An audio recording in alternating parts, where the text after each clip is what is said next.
Hello, welcome to today's episode of EPR with your favorite environmental enthusiasts, Nic and I. On today's episode, which would be Nic and Laura, on today's episode, we are going to do our shoutouts, and then Nic and I discuss our feedback that we've received so far on the show. Here's a little hint that it is a hit. Yeah. It's been extremely positive, and thank you so much for your support. Continue listening. There's more to it than that. And today we're talking to Stacey Gold.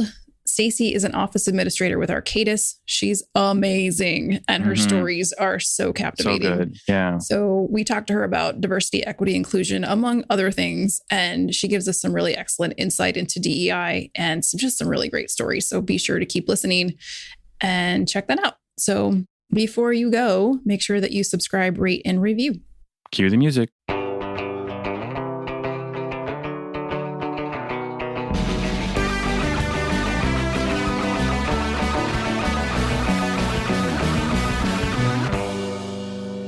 Okay, so our shout out today goes to Jim Spangler for his suggestion to include a This Day in Science on our podcast. Coincidentally, on this day in science, March 12th, 1923, the first motion picture with a sound on film track was demonstrated at a press conference. How cool is that? That's awesome. Yeah. Please let us know what you think of the show. Give us thoughts and ideas. And don't forget to, share your promotions and new jobs with us so that we can put them here. We'd love to include you.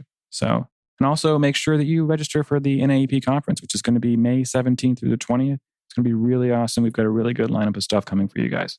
And it's virtual. No excuse. No excuse. Yeah, it should be a really good time. So be sure to do that. And if you'd like to sponsor a future episode, please head over to environmentalprofessionalsradio.com. Check out our sponsor form and fill out those details. We'd love to keep the show going. So thank you guys. All right, so Laura, our show's been out for a few episodes, right? I know, so exciting. Yeah, it's really fun to see, and definitely not obsessively check our stats to see how we're doing. I know you are. It's terrible. Yeah, I literally just showed you. But, I would say it's been a really positive experience. I don't know, what have you heard from the community about how we're doing? I've heard lots of great things, mostly that people are just enjoying the conversations and really hearing from different perspectives and learning what people do outside of their work has been really enjoyable, which is cool because that's kind of what we wanted to do. Yeah, I totally agree. I think I've had similar feedback. And I don't know, like I said, there hasn't been a lot of criticism. I did have a very kind friend of mine tell me that I said the word right too much in the beginning. But that you were fine, which I took very well. But I know I'm saying, that's so cool. Every time our guests are on, I'm like, that's awesome. That's right? So cool. But it is cool. I love what everybody's doing. I know. We all have those tics, right? I'm like, good luck. I say that a lot, and so it's just funny to see that come through. But, I also have had people tell me that they want it to be longer. They really do want to hear more from our interviews. And, it would be really fun to do, but I don't know if we're ready for that yet. For our sakes, I like the length they are now. I think we might hear from people that they're too long if we do go the other way. There's going to be people on both sides of that coin. Right. I have heard from a lot of, non-NAEP people that they're enjoying it and like listening to us as well, which of course is the big scary part. It's like, oh, I know. Who wants to listen to me? Yeah. And then, I even had a friend of mine, we were talking about grad school, and he's like, hey, you mentioned me on your podcast. And I'm like, yeah, I did. Holy crap, you're listening to it. Right? Yeah. I've had people say stuff like, oh, my own mom, she was like, yeah, we did sit you down on the TV, in front of the TV too much when you were a kid. It was just random comment, but it was because of our first episode. We were talking about being Gen X and just watching a lot of TV growing up. That's so funny. Yeah, I know. And so, like I say, hopefully you reach out, tell us how we're doing, tell us what you want to hear more of, and we'll do what we can to incorporate as much as possible. So we need, and now we have There's the podcast. Podcat is, hopefully going to help our numbers also. And people get used to having him around because let me tell you, he's not going anywhere. I know. And I don't think we've really said this on the show yet, but that's Toby. That's Laura's cat, Toby. So he is our podcat. He does make appearances here and there. I know we have an interview coming up with Justin Krebs that's going to feature him. So, listen out for the podcast. He pretty much sleeps all day, and then he hears us talking, and he's like, I need to be a part of this. Yeah. Which is, excellent feedback, honestly. That's his feedback is the most important. See, now he's gone. He's like, I just had to put in my 2 cents. Now yeah, right. Yeah. Great job, guys. Is what I think he was saying. If we had to put words to it. Now that we're doing for this for a bit, what do you think? We're going to keep doing it? Yeah, I think so. I think we should keep doing it. I think, genuinely, it's been fun to do. It takes a lot more work than I thought, but I think our conversations, that was the thing I was most worried about, honestly, was you and I talking to each other, because we didn't know each other. I don't know if anybody knows that. Yeah, no kidding. You and I never talked before this, like ever. Like I saw your face on like a couple of meetings, but that's it. So this could have been disastrous. Right. We were like incompatible. I mean, this is a serious relationship here, people. I don't know if you understand how much we have to interact and then it's a lot, show up with a smile and talk to each other and make decisions. I know, right? Yeah. Criticize each other. This is a very intimate relationship between podcast hosts. Let me tell you that much. Yeah. You got to trust each other for sure. I think we're doing well so far. Yeah. Yeah. I mean, have to go to podcast therapy later. I was about to say, that's at least a year down the road. We'll have to have a couch, and talk to someone, but for now we're doing great. So thank you guys for your feedback. Still in the podcast honeymoon phase. So all's well. Yeah, that's true. That's true.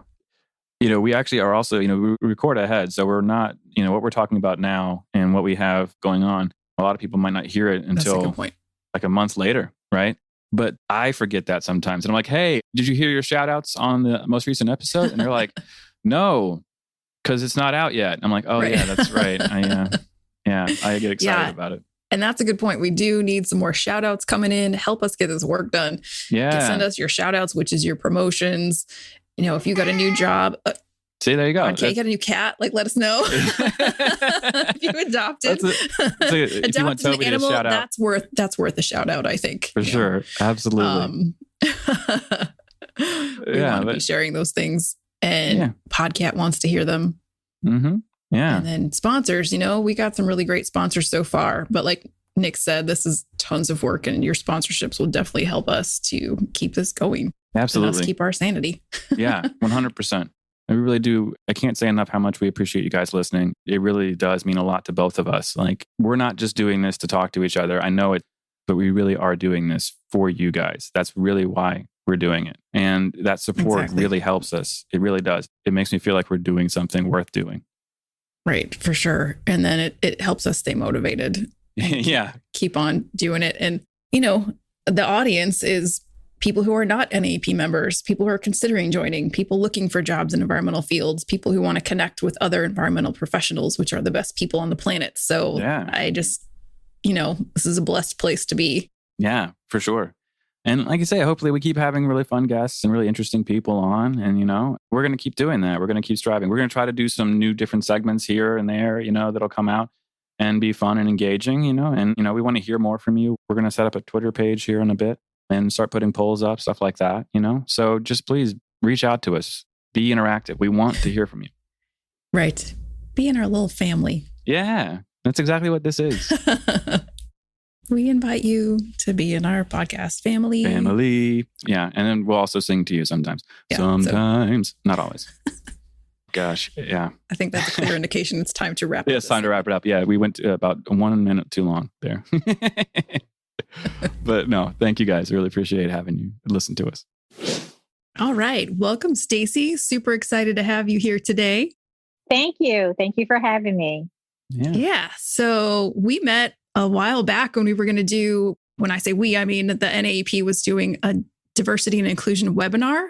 And you and I chatted a little bit about the work that you do. And we ended up having enough guests for that webinar. But we at that time were just talking about, this podcast is a thing we might be doing. And I was very excited to be able to invite you to actually come and speak to us here on this platform instead.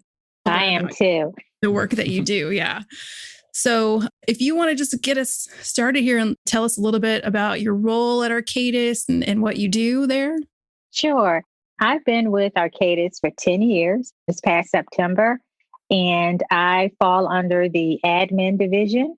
Mm-hmm. And I do pretty much wear a lot of hats there at Arcadis. So I do the financial and budgeting for like our yearly budget, making sure that we're sticking to the yearly budget for overhead prices or supplies. I also, with the accounting part, I used to do all expenses, prepare expense reports for different colleagues. And sometimes I still do that as well. I also, it's so many things. I do onboarding coordinator for, right now I'm presently supporting 4 offices because of COVID, and a lot of the offices are not open presently. So I'm the online onboarding coordinator for them. For new hires, which could be internships or full and part-time employment. Mm-hmm. We created our DE&I, Diversity, Equity, and Inclusion local chapter 3 years ago, and I am the leader of that. I lead that with co-lead as well. And I also sit on the steering committee, ARCADIS steering committee, the DE&I, as the DE&I community workstream lead. That's great. I love that Arcadis is doing that work. That's really awesome. Yes. Yeah, it's really good. And so any reservations, you name it. I just wear so many proposals. I do. I assist with the project assistants when they're doing reports, all the ordering for the office, anything break down in the office, it's me you call. So you're supporting everybody. I support everybody. And you're honestly right. I support the whole office, and I enjoy doing that as well too. So yeah. Yeah, that's great. Nic and I were talking a little bit about chores and what we like to do and not like to do. And I think, as far as work is concerned, that sounds like you take care of a lot of chores for people, which is awesome. Yeah, for real. I do. And I'm going to tell you a secret. Like when we have our meetings, when we all were in the office and we have our staff meetings, and I order food for the staff meetings, and important. Or if we have very important, I am the key person that everyone is looking for. So if we have guests to come in for our meetings and I order like elaborate lunches, all I hear is ding, ding, ding, my email or something on Teams. Hey, Stacey, is anything left? Can I come over? So they love me then. So yeah. Yeah, it's funny. That's great. I was going to tell you that you're every project manager's best friend, but it sounds like you're everyone's best friend. That's really great. Everyone's best friend. And I tell everyone, hey, in order to get into this office, you have to come through me first. And we have to be friends. If we're not friends, then you're on the out. No, I'm just joking. You got to get onboarded with me, and then I might feed you. So if you're lucky, absolutely. That's great. Well, I would love to hear a little bit more about, the DEI work and the teams that you're on. And really, I think it's obviously become front and center this year with all companies, but really in the environmental profession too. It's like, what do we need to be doing better? And I love that Arcadis is really leading the way in this, and you're right there in the middle of it. So, tell us a little bit about what the steering committee does. What can somebody listening take away and maybe do with their own company or, stuff like that? Sure. I've been on the steering committee for 2 years now. And my main role when he asked me to join was to create every office in Arcadis North America. They wanted me to make sure that every office will have a local DE&I chapter. Wow. So I have been working on that for 2 years. And presently, I'm excited to say that we have 67 offices. Some of those are combined with a DE&I local chapter. Wow. And I lead those. I actually created when I had my other colleague, we created the toolkit, which is everything that any chapter needs as far as the ability of creating their local chapter. So when anyone wants to create a chapter, they contact me and our co-lead, and we walk them step by step of what they need to do. And sometimes it could be 2 to 3 tutorials that we give them, and we show them, like how to create it, make sure their missions and their goals are lining up with Arcadis, give them ideas of different programs that they can have, different activities they can have throughout the year, making sure they're focusing on DE&I. And then as far as the steering committee, we actually are there to guide pretty much and to facilitate, if you will, for anything that is associated with DE&I. And so we meet monthly about what's happening within Arcadis. I'm getting ahead of myself, and we have EAGs, which are employee affinity groups. And anyone that wants to start an employee affinity group, say for an example, we have Pride Network. We have Latino Heritage Network. We have Black employee networks. Working Parents Network, ADAPT Awesome. Network, Wow. and all of these actually Women's Network. And so up until 2 years ago, we only had the Women's Network. Right. And 2019, Pride and BEN, Black Employee Network, they launched their network. So anyone that wants to create a EAG has to come through me and Eva Gaia. And then we also set them up with a tutorial, just like we would for a local DE&I chapter. That's really So, cool. yeah. And with the steering committee, you know, we meet back. We actually monthly, we, you know, give an update of what we're doing. We have to, throughout the year, you know, you're fulfilling like, okay, say that you have 2 or 3 events. You have to report on those, what you're doing, the feedback that you're getting back from those events. We have a feedback form that we send out for each one of the events that we're holding. And I'm so excited to announce that last year I was able to present to our executive committee and our CEO and CEO of Arcadis the reasoning or the purpose of why we should have Martin Luther King as a holiday. Yeah. Yes. And I'm just excited to say this year, January 18th will be the first year that Arcadis will be celebrating Martin Luther King's holiday. So I'm excited. That's awesome. I That's am. Great. I was so great. Because every year I would ask my supervisor, like, why are we not, you know, celebrate Martin Luther King? And I would always get the answer because Arcadis is a global company. So we're not US based. So that's what I would get, but I would keep pushing like, well, why not? You know, most companies do this. And so I would have to take off on Martin Luther King Day if I'm you know, doing in-service day and use my floating holiday. So when it presented itself, the chair of our steering committee at the time was like, Stacey, do you want to present on that? Which is so close to my heart. Of course, and so I didn't have any, as far as anything that was holding me back or, you know, nervous about it because this was so passionate to me. And it was passed and approved by the executive committee. And so this coming Friday, my office and myself is hosting, since this Friday, January the 15th is Martin Luther King, actually his birthday. We're hosting company-wide North America Arcadis is an opt-in meeting that we're going to host, you know, inspirations, what his character, Martin Luther King character, what does he mean to you?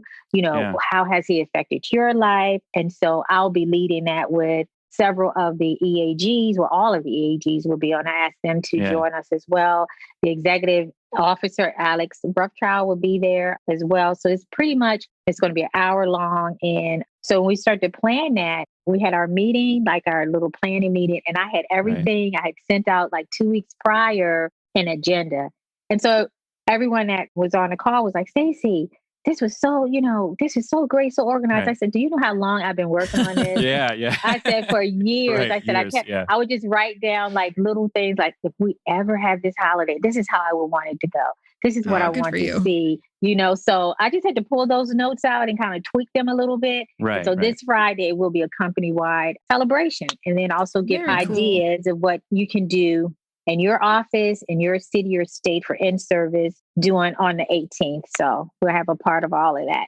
Also have a portion of I Have a Dream, or will be in that. So I don't want to give everything away. You can't give it all that. You got to save it. You got to save it. And the cool thing is that this is actually, you know, by the time this gets produced and put out there, it's going to be happened and passed. So you can give us an update. We can share it. It'll be really cool. Oh, yeah. Okay. Sounds good. But that's congratulations. That's really awesome. You know, incredible. all that happened in 2020 was a lot, but a lot of things that needed to happen also happened. So very cool.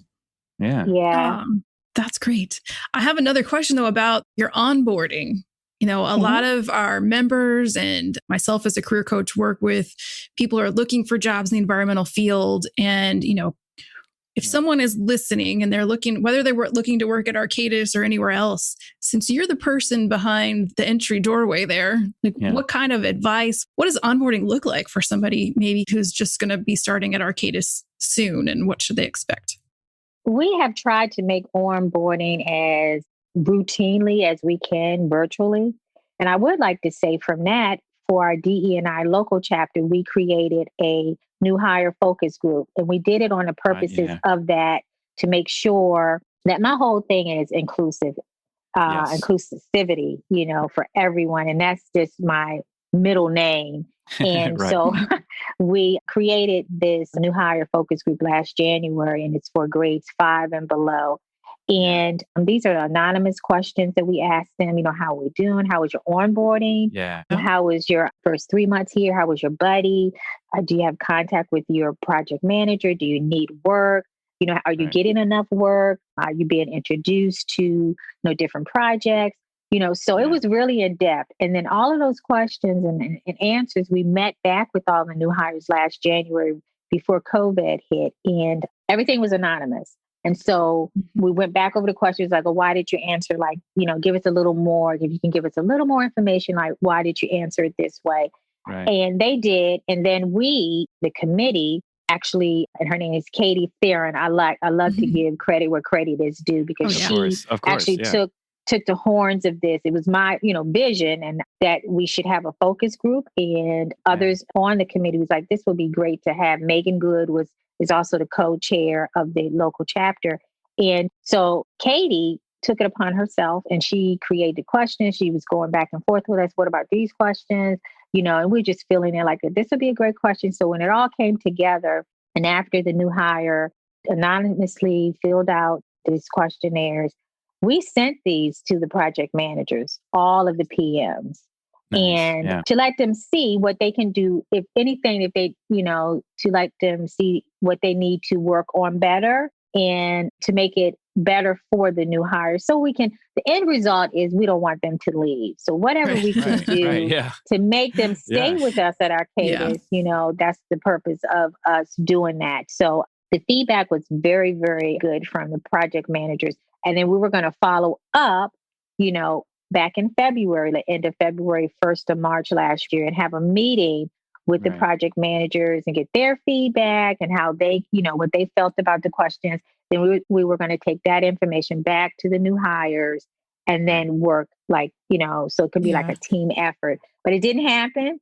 But we are starting that back up this month. And that's one of the things on our agenda, because we put a lot of things on hold because of COVID. But that's one, I feel like one of the most important things is this focus group that we should focus more on. So, Yeah, it sounds like if anyone's going to keep this going, it's going to be you. So for sure. Absolutely, I am. I love it.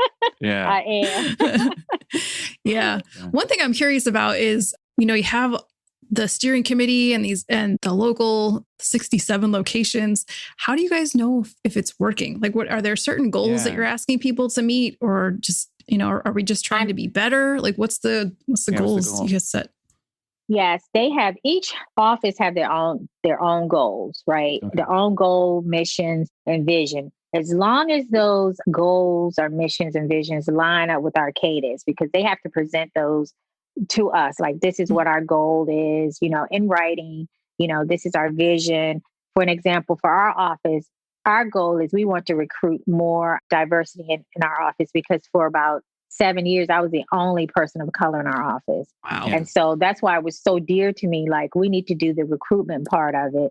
So that's what our office is really focused on, recruitment and recruiting more diversity and making sure we recruit the best candidate that will fit into our office. And so we had started to, at the beginning, initial stages, we didn't want to see the names on applications because, bias can creep in. But HR was like, I think what our HR team said, they tried to do that too, but then they decided not to. So we try to not look at the names on the applications when they come over.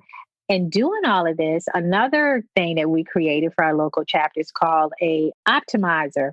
And I sit on that for any interviews. It doesn't have to be an Arcadis in Hanover office. And they will call me and say, Stacey, you the optimizer of your office.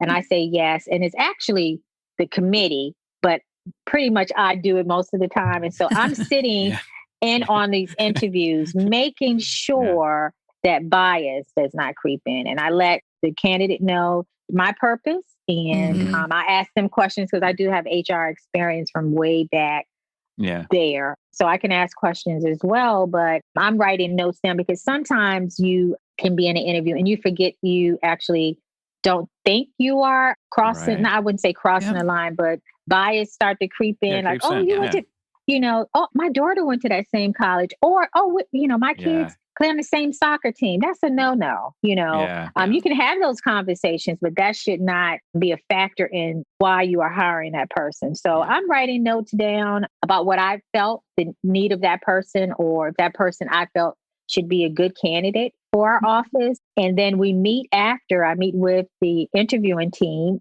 the project manager, and whoever else will be on that person will be working with. And they want to know, well, Stacey, what did you feel about that person?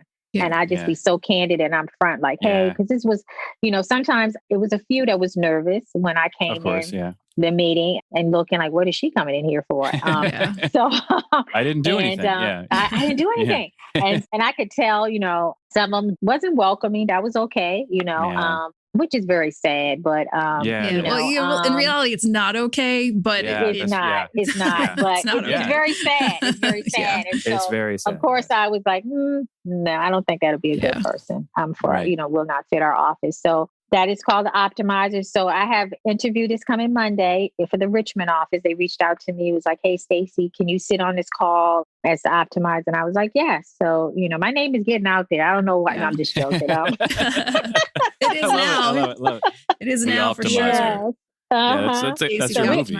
Yeah. And we had started off, it was actually bar riser / optimizer, but we dropped bar riser. The our HR department heard about what we're doing with this. So now they are actually trying to, we started everything before COVID. It's before COVID, and so I met with HR and they wanted to see our model and how it has been working. And so they came up with a PowerPoint presentation that they want to implement into HR as well, off of the model of the optimizer that we have in our Hanover office. Yeah. So hopefully that may roll out this year, and I'm excited about that if that does happen. So it's important. As a woman, there was so many times where I had to say, look, this isn't a good fit. And the men in the room are like, I don't understand why. And you're like, let me tell you something. People just need to be educated and exposed to certain things at certain times. Exposures, So, I don't think it's necessarily fair to always say that we need a woman of color in here, but we need people who can look from all different angles. Fit. Yeah. I've had interviews with just one person before, and that's just not the right way to do it, No, and I'm so glad you said that, because that is one of the things that I always tell anyone. Then you can compare. When you have several other candidates, you can compare those candidates. But if you just go with that one person, who can you compare that person with? Right. So it's best to have as many as possible. And I really voice my opinion when we come back and have those feedback meetings. Like, we need what is the pool? Do we have any more people that we can pull in from HR, to interview? So I'm just thankful that they do appreciate my, right. That's awesome. What I'm saying. And, you can be candid. That's great. It's great. You can speak your mind. Absolutely. Well, cool. I love it all. I love the work that you're doing and the bar raising that you're doing. I love it. But before we jump off, I need to hear more about Stacey's cooking and catering. Yes. You talked about bringing in the lunch and the food for people there at Arcadis, but I hear that you might also do some food for other people. I do. I started 11 years ago. I opened it's an off-site catering business, and the sole purpose was like, when you go out to a restaurant and you eat your food, you go like, go out. Right. When we used to. I can't wait till we can go back again. Oh my goodness, I know. But while you're out and you're eating, and I'm a critique about food anyway. So, and I'm like, and I just not trying to be judgmental, but in my mind, I'm like, I make this at home. Mine is better. I have that. This is absolutely. I think mine tastes a little better. And so my husband and my daughter used to always push me. It was like, my daughter's mom, you make this. This is, Mom, yours is much better than this. And my husband was like, you need to, start your catering business. And, of course, I used to say, oh, they're just telling me that because it's my husband and my daughter. Not really. But the long story is my mom was a very, very good cook. And our house was the house that everybody wanted to be over. And her ministry was cooking. And so anyone that would come over, she would just put a pot on and just start, and we would just feed the neighborhood. Yeah. And I would watch her. And my mom used to do everything from scratch. I mean, breads and bakeries, everything. Now, I don't do all of that. I do a little bit here and then a little other things that I can add into that, because she stayed home. So she had the time to do all of that. Yeah. And so I used to watch her. I would watch her because I would, as she's cooking, I was cleaning behind. That's a Southern thing. I'm originally from Virginia. So, you're clean as you go.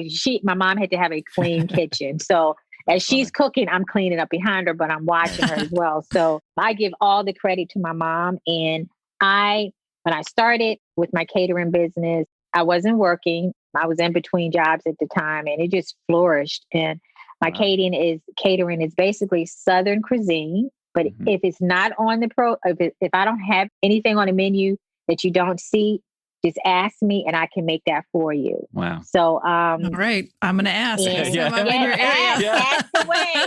She said it. She said we could ask her anything. In hindsight, the NAEP conference last year was in Baltimore. I'm like, oh man, we could have hooked up. So I mean, oh my God.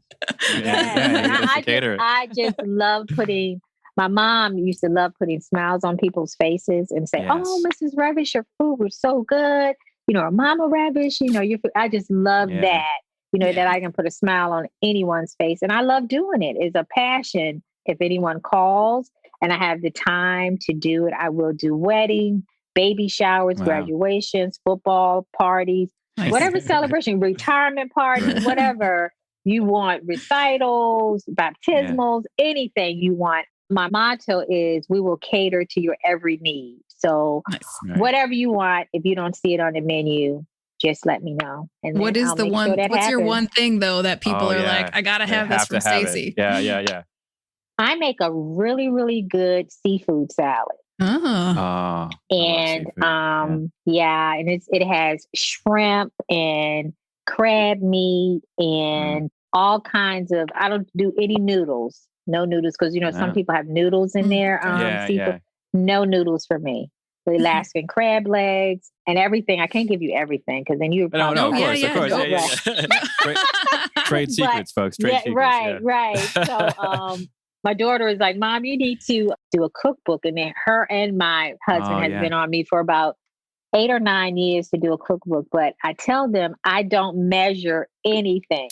My mom did not measure anything. So it's so hard. Yeah, cook with heart. Okay, 1/4 of this, 3/4 of this. I just put it in there, and then I do the taste test. Okay, it's good. So right. Maybe one day I'll come out. I'll sit down and just do a cookbook. But getting back to your question, Laura, seafood salad is the main one. I really do really good ribs on the grill, off the grill. I do really good sweet potato or pumpkin pie. Man. Yeah, any homemade pound cakes, you name it. I do. Right, I'm getting hungry. I know. I do gumbo, homemade, because my roots from my dad's side. My dad was from Louisiana, so all of my aunts and uncles. So I actually get, whenever I want to make gumbo, I call them and I can get like the real sausage, not the sausage that you get from. Yeah. Like the real stuff. Key. Yeah. The New Orleans food. My God. Yeah. Oh my goodness. It's so good. And curry chicken is another one I do really, really well. But so it's a variety. But I would say the sounds top like a nice menu. Is a seafood salad. So That's nice. Cool. Well, great. Well, that's our time. This has been really great. I do want to mention that you were a winner this year of the ARCADIS North America Peoples First Award. So that's congratulations. Yeah, Thank you. That's a really prestigious award. That's awesome. I was the first person of color to receive that. And I was really honored. So that's one of our core values for Arcadis, Peoples First. So, and it says it all, Peoples First. I put people first. So, yeah, you do. Well deserved. So, absolutely. Thank you so much for joining us. Is there anything you want to mention about if people want to get in touch with you or anything in particular you want to leave people with before we jump off? Yes, I would say if anyone want to get in contact with me for anything with diversity, inclusion, just reach out to me, Stacey Gold, if you want me to be on a guest speaker for any one of your meetings or organizations, just reach out to me. If I'm available, I will come and speak on anything that you want me to speak on with diversity, equity, and inclusion, because that's a passion of mine. So, yes. Awesome. Thank you for that invitation for everyone. I'd also like to say that NAEP is putting together an environmental justice working group. We have several different types of working groups. So this is the first time we've had one that's, I would say, people-centric. The other ones are around natural resources, natural resources and different policy and regulations. So we might need to get you in touch with our committee chair for that. Yeah, I would love that. Yes. Just getting started. Maybe by the time this comes out, it'll be started. So right. Would love to have you involved. Absolutely. Thank you so much. Thank you. This has been great. Thank you. Yeah, absolutely. Thank you all for inviting me, having me on, and I look forward to other meetings and other talks going forward. Sounds great. Thank you. Awesome. Okay. Thank you. All right. Thank you. Bye. Bye. And that's our show for today. I want to thank Stacey Gold so much for giving us her time. We really could have talked to her for hours because we did. So we really did. She's a great, interesting person. So thank you to her. Please be sure to check us out next Friday when we interview Gabriella Balsam on doing fieldwork in Florida, which is hot and muggy. So don't forget to subscribe, rate, and review. That's our show today. Thanks, everybody. Thanks. Catch you next time.